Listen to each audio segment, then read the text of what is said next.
how to change your age in Brawl Stars. Alright, so let's begin with the video.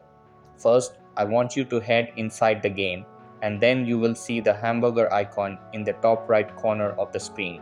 Click it until you see the Settings tab, see Settings tab, and then click the Help Support button in blue tone.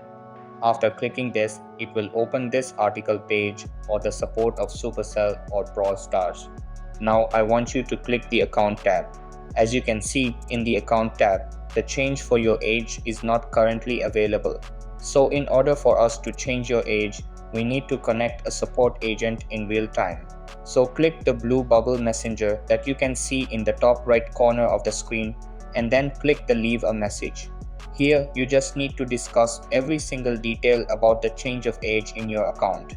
Also, you need to provide your IGN or game ID to the agent. And basically, that's it. So that's basically how you can change your age in Brawl Stars. So that's all for this video. Consider subscribing if you find it helpful.